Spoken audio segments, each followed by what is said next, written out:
어느 날 노회 서기 목사님이 전화를 주셨어요. 목사님, 어, 차량 운행 좀 해주십시오. 어딜 차량 운행을 합니까? 예, 저기 그 신도림까지 갔다 와야 되는데 차가 그 12인승 차가 필요합니다. 그래서 제가 그렇습니까? 그러는데 난 그래도 이젠 60도 바라보고 있는데 좀 딴 사람 없어요? 그랬더니 웃으면서 하면서 알았어요, 갈게요. 그러면서 이제 대답을 했어요.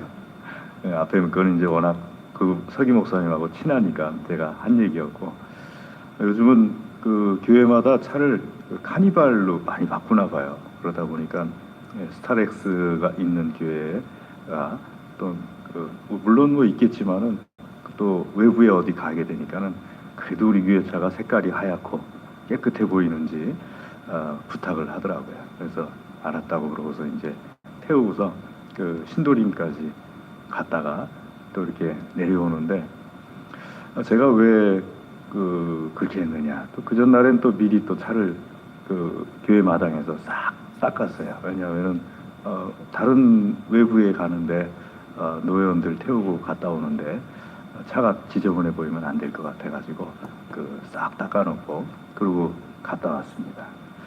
딱 한 가지 규칙 때문에 제가 그렇게 했어요. 무슨 규칙이냐 하면은 노회원은 노회장을 보좌해야 될 책임이 있다. 그 규칙 하나 딱 있어서 그러면 내가 노회원으로서 최선을 다해서 노회가 필요하다 그러면 도와드려야겠다 하는 그 생각 때문에 그냥 제가 거의 운전을 하는 걸 싫어해요. 그런데 오죽하면 나한테 전화했을까 하는 마음으로 해서 다녀왔습니다. 종종 우리가 한 번뿐인 인생이잖아요.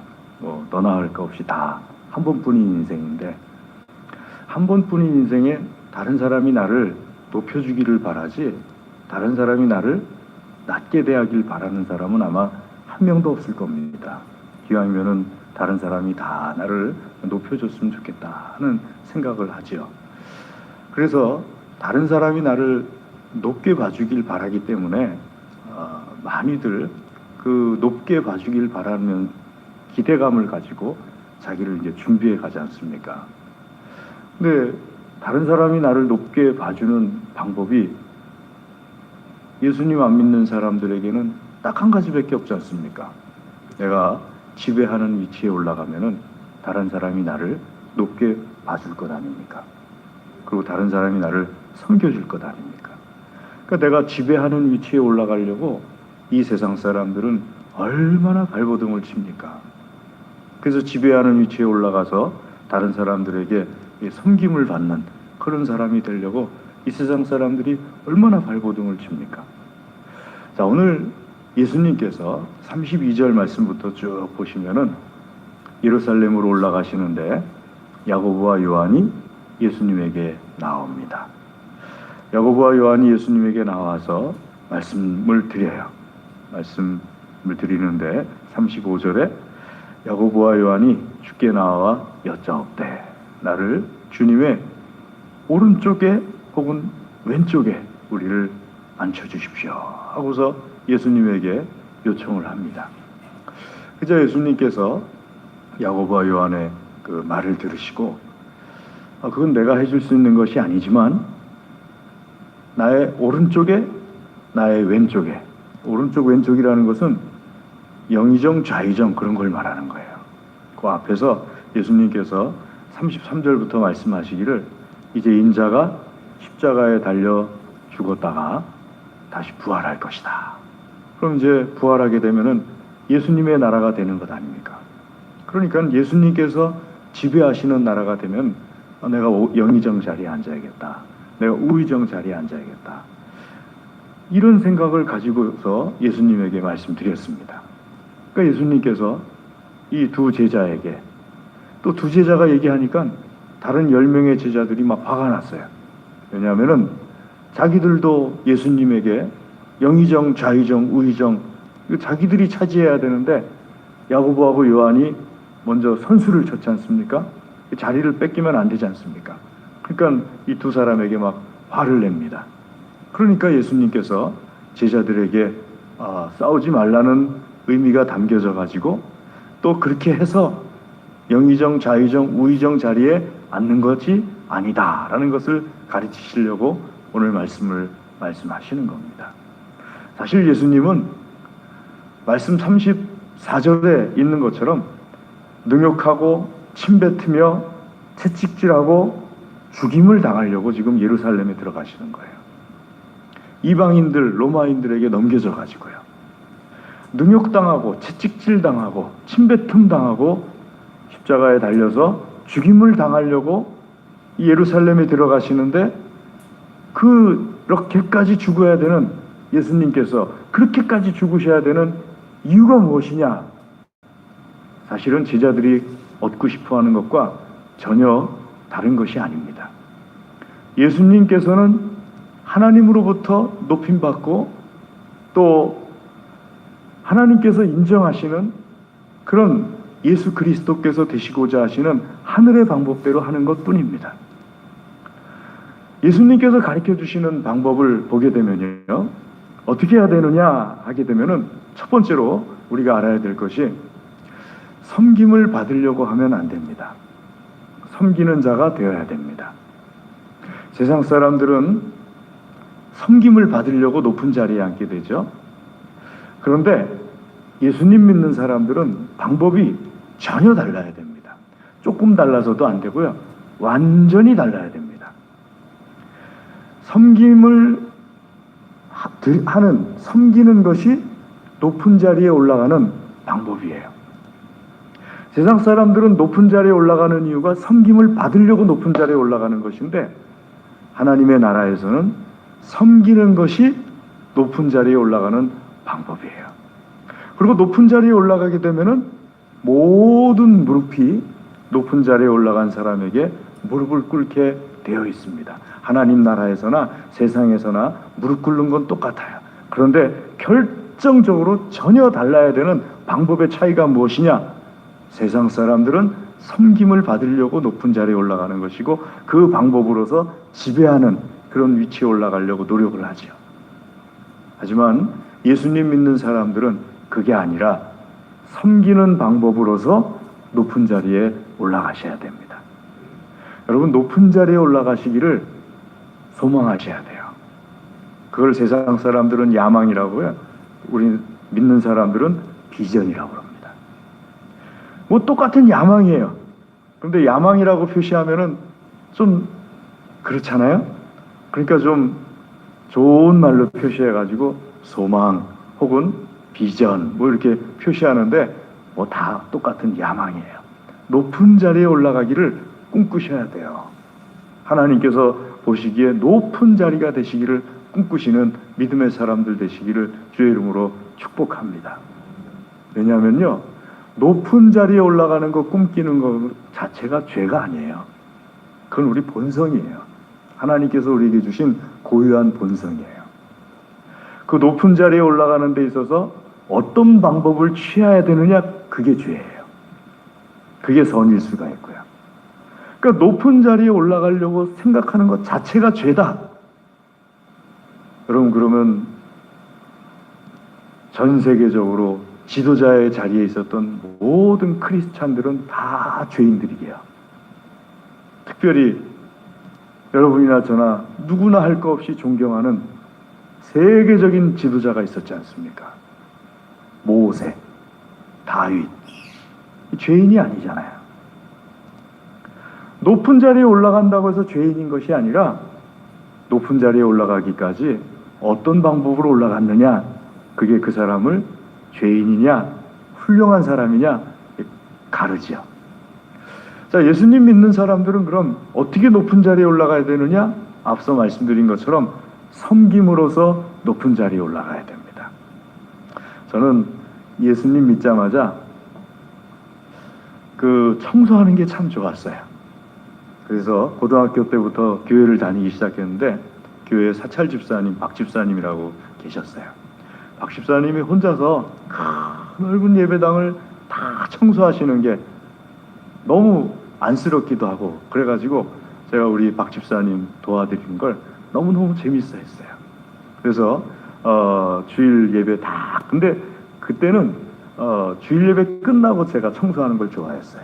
주일 예배 다 끝나면은 그냥 4층인가 5층인가 기억은 잘 안 나지만 어쨌든 거기부터 시작해가지고 어깨에다가 마대 한 6개 탁 물에 빨아서 걸치고 올라가면서 계단마다 하나씩 탁탁탁 놓고서 그 다음에 이제 그 2개 가지고서 탁 하고 또 갖고 내려와서 또 계단에 놨던 2개 가지고서 탁 하고 또 갖고 내려와 3층이네요 보니까 탁탁탁 하는 기억이 나는 거 보니까 그렇게 하고 이제 지하까지 싹 하고 나면은 주일 예배 끝나고 나서 그렇게 하면 얼마나 좋은지 몰랐어요. 그래서 저는 그 다른 건 다 그만두더라도 제 평생 하나님 딱 2가지는 봉사할 수 있게 해주세요. 첫째 성가대, 둘째 교회 청소는 하게 해주세요 하면서 이렇게 기도했던 그런 기억도 있습니다. 요즘도 토요일이면은 청소를 특별하게 저희 업무가 겹친다든지 뭐 결혼식이 있다든지 아니면 제가 너무 피곤해서 못 나왔다든지 그럴 때 빼놓고는 토요일마다 나와서 청소를 하지 않습니까? 가끔 외부의 목사님들이 전화를 해요. 목사님 뭐 하십니까? 예, 지금 청소합니다. 제가 청소 끝나고 전화 드리겠습니다. 목사님이 청소도 하세요? 참 섬기는 종이네. 그래서 제가 그걸 듣고서 뭐 이쯤이야 뭐 이 정도는 해야 되는 거 아니겠습니까? 그래서 농담을 했는데 우리 교우들하고 솔직하게 얘기하면은 제가 하는 건 섬기는 게 아닙니다. 왜냐하면은 전 제가 좋아서 하는 거거든요. 각자 취미들이 있으시잖아요. 그 취미 가지고 하는 것은 좋아서, 그러니까 저는 좋아요. 그러니까 이건 섬기는 거라고 할 수는 없어요. 저 즐거움에 하는 거니까는요. 어떻게 보면 은사 쪽에 가깝다고 할 수가 있겠죠. 그런데 하나님께 인정을 받으려면요, 섬겨야 하는데요. 특별히 은사가 아니더라도 요즘 같으면은 하나님의 교회를 섬길 줄 알아야 됩니다. 제가 왜 청소 얘기를 했느냐 하게 되면요, 아주 오래전에 서임중 목사님이라는 분이 저 포항제일교회인가에서 올라오셨어요.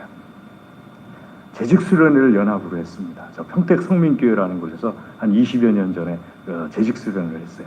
아마 기억나시는 분들이 있을 거예요. 같이 이렇게 봉고차 타고 가가지고 했지요. 근데 그 교회는요, 항존직을 세우려면은 교회에서 주일날 설거지를 안 하는 사람은 자격을 안 준대요.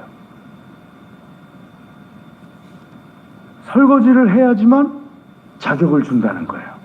다른 사람이 다 먹고 난 그릇을 이렇게 설거지하는, 그래야지 자격을 준다는 거예요. 남자들은 좀 예외였는데 남자들은 설거지를 하든지 성가대를 쓰든지 그래야지 항존직의 자격을, 피택받을 수 있는 자격을 줬다는 거예요. 교인들 생각에, 목사님 생각도 그렇고, 섬길 줄 모르는데 직분자가 될 수는 없지 않느냐. 기본적으로 설거지는 해야지 직분자가 될 수 있지 않겠냐. 그래서 누가 뭐 이렇게 대리로 보낸다든지 뭐 이런 일이 교회도 있었어요. 그 대형 교회 가게 되면은 본인 설거지 차례가 되면은 뭐 이렇게 일당을 해가지고 이렇게 하는 경우들이 가끔 있었어요. 그런데 용납이 안 된다는 거예요. 꼭 설거지를 직접 해야지만 그렇게 된다는 거예요.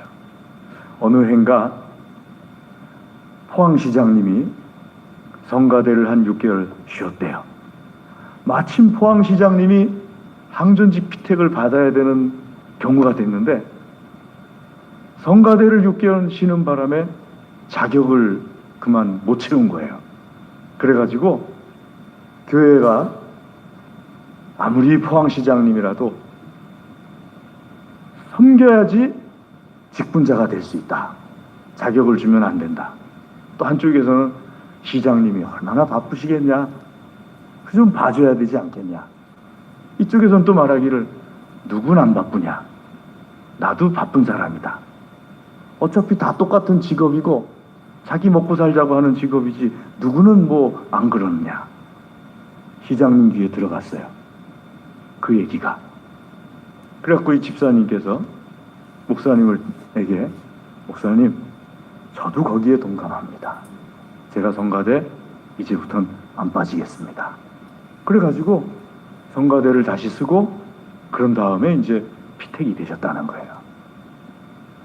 그러니까 우리가 교회 안에서 예수님 믿는 사람들은 기본적으로 하나님께 높임받고 예수님께 높임받고 성령님께 높임받으려면 섬겨야 된다 하는 것에서 절대 벗어나시면 안 됩니다. 교회는 하나님의 집이고 여러분 세상에서는 높임받는 것이 잠깐이지만은요 하나님께 높임받는 건 영원한 거예요. 이거보다 더 높임받는 가치 있는 것이 어디 있습니까? 하나님께 높임받기를 꿈꾼다면은 첫째도 둘째도 셋째도 기본적으로 섬길 줄 알아야 됩니다. 두 번째는 무엇인가 하면요 예수님의 섬김을 예수님께서 말씀하시면서 가르쳐 주시는데 대속제물로서 내가 왔다 하고 말씀하십니다. 이 45절에 다 있는 내용이죠. 섬김을 받으려고 섬기려고 왔다. 그리고 자기 목숨을 많은 사람의 대속물로 주려고 왔다 하고 예수님께서 말씀하십니다. 대속물이 뭐냐면요 대속물의 의미에 대해서 물론 우리는 대속물이 그 제물의 한 죄를 사해주는 제물이라는 것을 잘 알고 있습니다만 이사야 선지자를 통해서 하나님께서 그것을 설명해 주셨어요. 이사야서 53장 1절에서 6절 말씀까지 보시면은요 예수님께서 왜 오셨는지 저는 이 말씀 처음에 얼마나 감동받았는지 몰라요. 이 말씀의 의미를 알고서요. 우리는 다 양 같아서 각기 제 길로 갔거늘 예수님께서 오셔가지고 하나님께서 우리의 죄를 예수님 그 어린 양에게 넘겨주고 우리를 위하여서 그 어린 양을 대속제물로 잡아주시고 예수님을 대속제물로 잡으셔서 하나님께 제물로 드리신 까닭에 우리가 하나님 앞에서 깨끗함을 얻은 거죠. 예수님께서 그걸 위해서 오신 거예요. 여러분 양을 푸른 초장 맑은 물가로 인도하는 데 있어서 두 가지 방법이 있습니다. 첫 번째는 지팡이와 막대기로 인도하는 거예요. 시편 23편 말씀에 있는 것처럼 양이 고집이 셉니다. 또 앞을 또 잘 못 봐요. 그러다 보니까는 목자가 푸른 초장 맑은 물가로 이끌어 가야 되는데 지팡이와 막대기를 말 안 듣는 양이 있으면은 다리에 걸어 가지고 뭐 관절을 위골시킨다든지 아니면은 뼈를 부러뜨린다든지 그러면 양이 겁이 나니까 목자 옆에 바짝 붙어가지고 따라오는 거예요. 그래서 양을 목자가 데리고 가고 싶어하는 푸른 초장 맑은 물가로 이끌어가는 거예요. 종종 우리는 살면서 하나님께서 말씀을 통해서 여러 가지 일들로 지팡이와 막대기 가지고 나를 아들 대하듯이 이끌어가시는 것을 체험하실 겁니다. 두 번째 양을 이끌어가는 방법이 보호하는 잘 기르는 방법이 무엇인가 하게 되면은요 예수님께서 하신 방법이에요. 대속제물 되셔가지고 양을 안전하게 구원해 내시는 거예요. 이건 어떻게 하는 거냐 하면은요 밤에 양들을 이 동굴 안으로 싹 집어넣고 입구에 목자가 그냥 누워버려요. 그러면은 입구가 하나밖에 없으니까 늑대나 곰이 그 양을 잡아먹으려면은 반드시 목자를 죽이고 가야 돼요. 선하신 목자께서 늑대나 곰에게 양을 빼앗기지 않고 다윗도 마찬가지로 설사 양이 물렸다 할지라도 목숨 걸고 그 입을 벌리고 양을 되찾아내 오시고 우리 예수님처럼 차라리 자신을 하나님께 제물로 드리시면서 모든 인류 하나님의 양들을 구원해내시는 역사를 이루시는 모습, 대속제물입니다. 예수님께서 이 땅에 오신 것이 이 두 가지 때문에 오셨다라고 말씀하세요. 섬기려고 왔고 대속제물로 온 것이다. 그런데 이것은 하나입니다. 왜냐하면 예수님의 섬김은 목적이 있는 섬김이기 때문에요. 형제를 구원하고 자매를 구원하기 위한 그 목적이 있는 섬김이 있을 때, 목적이 있는 희생이 있을 때 그 대속제물입니다. 아까 제가 말씀드렸듯이 차량 운행을 그냥 하는 게 아니고, 제가 교회 마당에서 그때 좀 추웠어요. 근데 어쨌든 간에 우리 노예분들이 가는 거니까 열심히 닦았어요. 추운 날 뭐 저도 하기 싫어요. 하지만 우리 경기노예가 욕을 먹으면 안 되잖아요. 그러니까 그렇게 했어요. 내가 차를 닦으면은 최소한 경기노예의 차가 지저분하지는 않다라는, 그 욕을 먹지는 않는다라는 것이 분명하잖아요. 그럴 때 희생하는 게 대속제물입니다. 그러니까 내가 어떤 헌신을 하고 섬김을 함으로써 어떤 분명한 어떤 것이 이루어지는 것이 보여질 때, 구원이 보여지고 신앙의 성장이 보여지고, 그러면은 그게 대속제물인 거예요. 예수님께서 우리에게 보여주신 것이 바로 그겁니다. 워낙 위대하신 거죠. 그냥 첫 단능 전도가 아니고, 운전하고서 신도림까지 갔다 오는 그 정도가 아니고, 워낙 위대한 사건이시죠. 대속제물입니다. 사랑하는 교회 여러분, 사순절 기간에 우리 예수님께서 나를 위해서 어떻게 섬겨주시고 어떻게 대속제물 되어주셨는지를 되새기시면서 감사하셔야 됩니다. 사순절 기간 동안에 특별히 우리가 이 제자들처럼 세상적인 방법을 가지고서 다른 사람들에게 높여지기를 바라지 않는가 돌아보셔야 돼요. 세상적인 방법은요, 하나님 나라에선 발붙일 곳이 없어요. 다른 사람에게 높아지기를 원한다면은, 특별히 하나님 앞에서 직분을 받기를 원한다면은 이 사순절 기간 동안에 예수님의 섬김과 대속제물의 의미를 깊이 묵상하셔야 됩니다. 높아지기를 원하신다면은 하나님의 방법은 오직 한 가지뿐입니다. 대속제물 되기 위해서 섬기는 것 외에는 하나님께 높아지는 방법이 없어요. 우리 예수님께서 그 방법을 통하여서 자기 자신을 죽이심으로 인하여서 모든 무릎으로 하여금 예수님에게 하늘에 있는 자나 땅에 있는 자나 그 어느 곳에 있는 자든지 간에 예수님 앞에 무릎을 꿇게 만들었다고 빌립보서 2장 말씀 우리가 잘 알고 있지 않습니까? 사랑하는 교회 여러분, 높아지기를 꿈꾸시기 바랍니다. 하나님께도 높임받고 사람들에게도 높임받는 그런 큰 영화로움을 꿈꾸시기를 바랍니다. 하지만 세상 사람들이 하는 방법으로 하시진 마십시오. 그것은 하나님 앞에서 아주 지저분스러운 거거든요.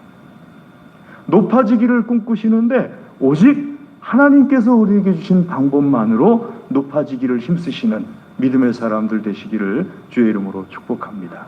기도하겠습니다. 하나님 아버지 감사합니다.